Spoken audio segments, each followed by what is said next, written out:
The Skyline didn't build Nissan's reputation for speed, it just took the credit. Behind it sat 10 other cars faster in some cases, more dangerous in others, and in at least 2 completely banned from competing because they were too good to allow on a track. One held a lap record that stood for years. Another was never sold outside Japan because Nissan knew exactly what would happen if the wrong markets got hold of it. And one of them isn't even a sports car, it's a station wagon with a race-bred engine, and nobody saw it coming. The Skyline got the poster, these cars got the results. Number 10, 1999 Nissan Silvia 270R Nismo. 50 cars. That's how many Nissan built, all black, all wearing the same Nismo badging above the rear wheels, all carrying a numbered plaque in the glove box so the owner would know exactly which one they had. Nissan didn't advertise it, they didn't run press events for it, they built 50 of them, handed them to customers who already knew and got on with things. The 270R was built on the S15 Silvia platform, the final generation of Nissan's iconic rear-wheel drive sports coupe.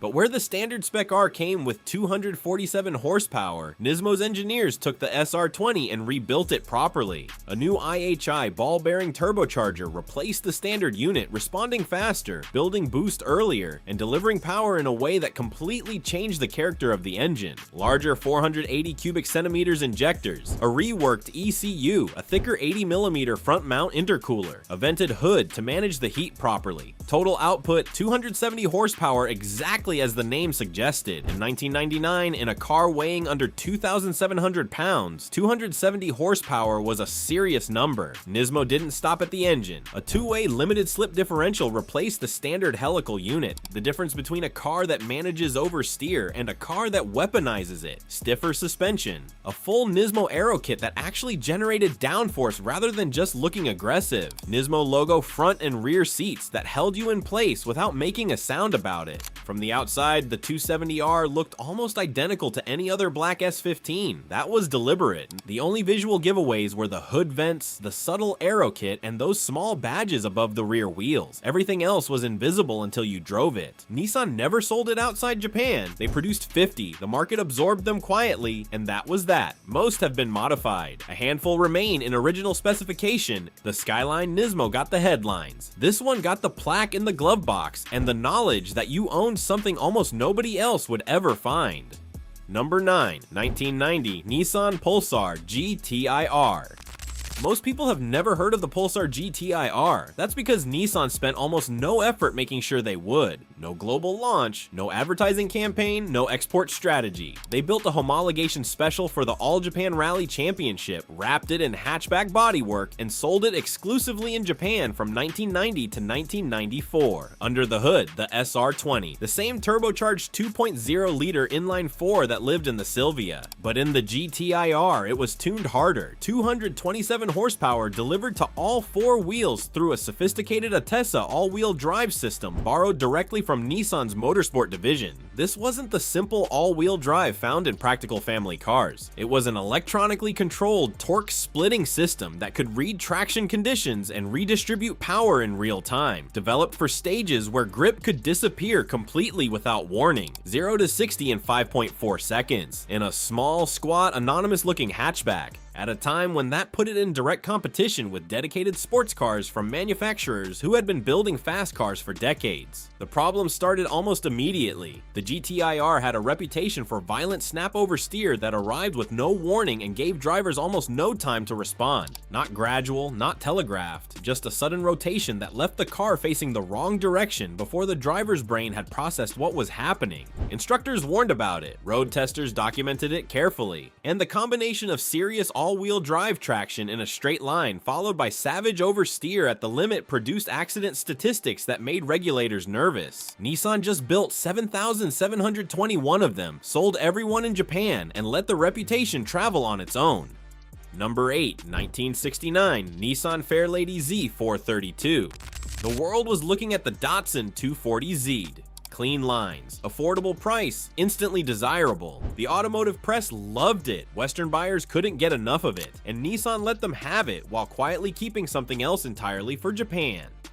The Fairlady Z432 shared its body with the 240Z almost completely. Same shape, same silhouette, same visual DNA. The number on the fender was the only external clue that something was different, and almost nobody in 1969 knew what it meant. 4 valves per cylinder, 3 Mikuni carburetors, 2 overhead camshafts. That's what Z432 stood for, and the engine those numbers described was the S20. The same twin-cam, 4-valve inline-6 that Nissan's racing division had developed for the Hakosuka GTR competition program. An engine conceived for racing, hand-ported and polished before installation, made it to triple carburetors that gave it a throttle response unlike anything in the standard Z lineup. 160 horsepower from a 2.0-liter engine in 1969 was an extraordinary figure. The engine screamed to 7,000 revolutions per minute and sounded unlike anything wearing a Nissan badge before or since. A close ratio gearbox, a limited slip differential, and lightweight magnesium wheels completed the package. Nissan even supplied 4 of them to the Japanese police as high-speed pursuit vehicles on the Cho Expressway, a sentence that requires a moment to fully absorb. Approximately 420 were built, all sold in Japan. None officially exported. They were priced at nearly double the cost of a standard Fairlady Z, which kept the numbers low and the owners precisely self-selecting.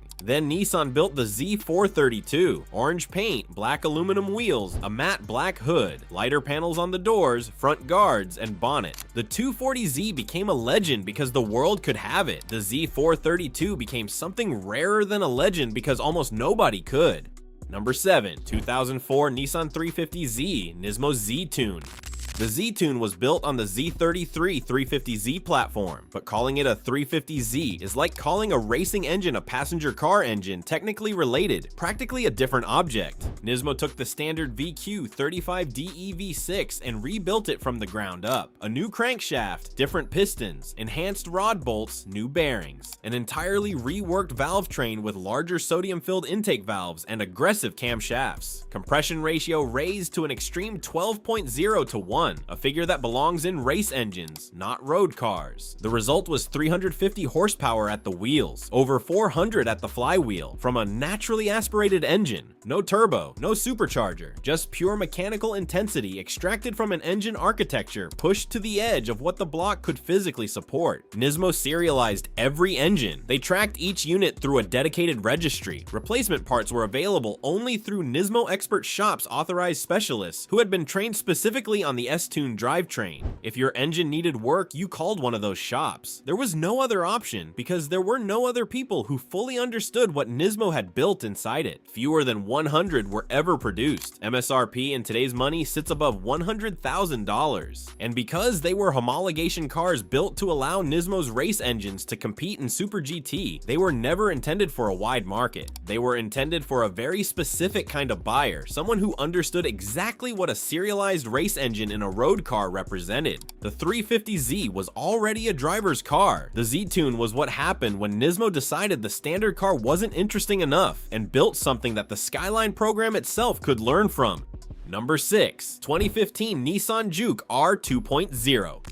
The Juke-R first appeared in 2011 as a concept, something Nissan built to prove a point and generate attention. It generated considerably more attention than they anticipated. So in 2015, they built version 2.0 using the updated 600 horsepower Nismo Spec VR38 engine from the contemporary GTR Nismo. Same twin turbocharged 3.8 liter V6, same dual clutch transmission, same Atessa ETS all-wheel drive, all of it sitting inside a Juke body that had been comprehensively re-engineered to contain its custom carbon fiber body panels, a widened track, completely revised suspension geometry, and a roll cage, because when you're putting 600 horsepower into a small crossover, a roll cage is not optional. It debuted at the Goodwood Festival of Speed. The crowd reaction was the closest thing to automotive cognitive dissonance that Goodwood had ever produced. A Juke, doing 200 miles per hour in front of people who own Ferraris and think they've seen everything. Only a handful were produced, each built to customer order at significant expense. The Juke-R 2.0 didn't make sense, that was the point, and nothing in the Skyline's entire history caused the same level of collective bewilderment at a car show.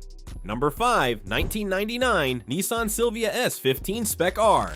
The last Silvia, the last car to carry the name, and the one that Nissan engineered so carefully, so deliberately, so completely right that the day they stopped making it. The S15 Spec R wasn't just a sports car, it was the product of everything Nissan learned from decades of rear-wheel drive development, filtered through the lessons of the GTR program, packaged into the smallest, lightest, most focused form they could produce. Under the hood, the SR20 now producing 247 horsepower through a new ball-bearing turbocharger. Beneath the body, a chassis reinforced with bracing techniques borrowed directly from GTIR engineering front crossbar, rear floor stays, trunk brace, rear crossbars. The body didn't flex, it didn't absorb energy it should have transmitted. It communicated everything to the driver with complete honesty. The suspension used McPherson's struts up front and a fully independent multi-link setup in the rear, tuned with thicker anti-roll bars and a geometry that made every corner feel like a conversation between the car and the road. 4-piston front brake calipers, the same units from the Z32300ZX, sitting behind wheels that were lighter than they had any right to be.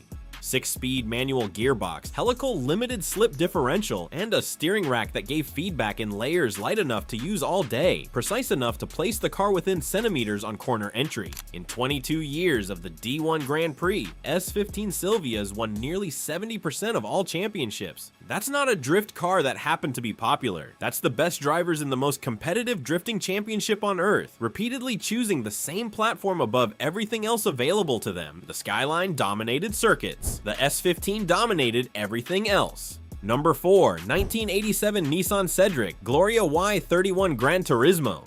The Y31 Cedric and Gloria Gran Turismo arrived in 1987 as something Japan's luxury car market hadn't seen before. A full-size executive sedan built specifically around the idea that fast and respectable weren't mutually exclusive. The Gran Turismo trim stood apart from the rest of the range visually. Shorter bumpers, a subtle body kit, 4-round headlights that gave it a passing resemblance to European performance sedans of the era. Everything else about the exterior said nothing. That was deliberate. Under the hood sat the VG20, a 2.0-liter twin-cam turbocharged V6 producing 210 horsepower in 1987. In a full-size Japanese executive sedan, Nissan fitted it with a ceramic turbocharger, a first for this platform, reducing lag, improving response, and delivering boost in a way that felt utterly at odds with the car's exterior character. The 4-wheel independent suspension, also a first for this generation, meant the chassis could actually use that power rather than simply struggling to contain it. The result was a car that could genuinely surprise dedicated sports cars on mountain roads, while 4 adults sat in leather seats with complete composure, completely unaware of how fast they were actually traveling. Japan's highway drivers understood immediately. The Y31 Gran Turismo became the choice of those who needed to cover distance fast and arrive looking like they'd been driving something completely unthreatening. The car's anonymity wasn't a flaw, it was the most carefully engineered feature on it. The V30 turbo variants that followed pushed output to 255 horsepower.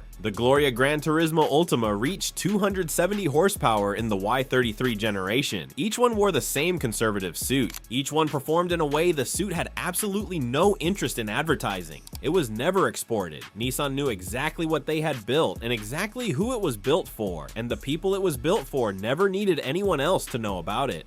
Number 3. 1990 Nissan 300ZX Twin Turbo Z32.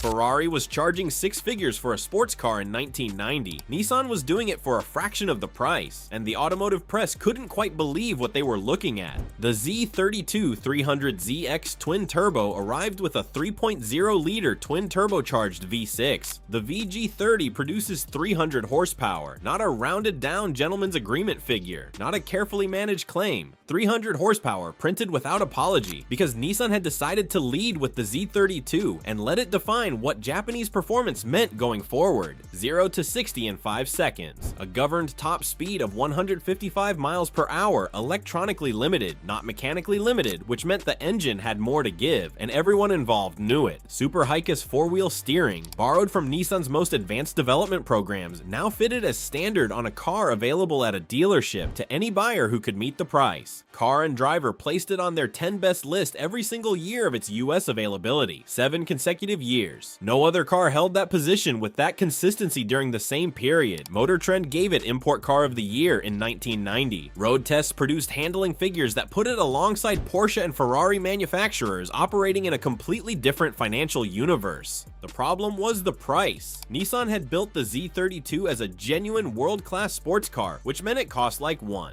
By the mid-90s, exchange rate pressures had pushed the US sticker price to around $45,000. At that number, buyers started looking at alternatives. Sales dropped. Nissan pulled it from the American market after 1996. Japan continued receiving it in small numbers until 2001. Then there was the Shiro Special, a limited edition run finished in all white with white leather interior. The 300ZX didn't threaten the Skyline. It threatened Ferrari and Porsche, and it did it while most of the automotive world was still debating whether Japan could produce a genuine sports car. They already had. They just hadn't asked anyone's permission first.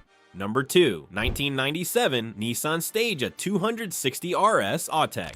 Nissan built a station wagon, a 5-door, full cargo space, practical in every possible way station wagon, and then installed the most performance-oriented engine in their entire lineup. Not a detuned version, not an engine-sharing exercise that kept costs down. The full RB26, the 2.6-liter twin-turbocharged inline-6 developed specifically for Nissan's most extreme performance applications. In a wagon, built by the factory, sold at Nissan dealerships, with a price tag that didn't remotely signal what was sitting under the hood. Officially 276 horsepower, real output closer to 320 at the crank, a number that appeared on dynos when imported examples were tested by people who refused to accept the gentleman's agreement figure as the complete truth. The Atessa ETS all-wheel drive came with it. Brembo brakes, BBS forged alloy wheels, a body structure that had been reinforced specifically to handle the stress of the drivetrain, sport suspension, rear limited slip differential, every component chosen to support an engine that had no business being in this body. 0 to 60 in approximately 5.4 seconds, in a wagon with enough cargo space to carry a full set of track wheels in the back. Nissan's own Heritage Collection calls it the fastest station wagon among Nissan cars. It's a sentence that requires rereading. Autech produced 1,734 examples between 1997 and 2001. That number sounds adequate until you account for 3 decades of modification, accidents, and attrition. The tuning community found it early. The RB26 responds to upgrades the same way, regardless of what body it sits in. 600 horsepower on the stock block is achievable. The Skyline wore its performance where everyone could see it. The Stagea hid everything behind 5 doors and a cargo area. And that combination of complete, deliberate invisibility wrapped around genuine, serious performance is something almost no manufacturer has ever managed to build on purpose. Number 1, 1998 Nissan R390G T1 road car.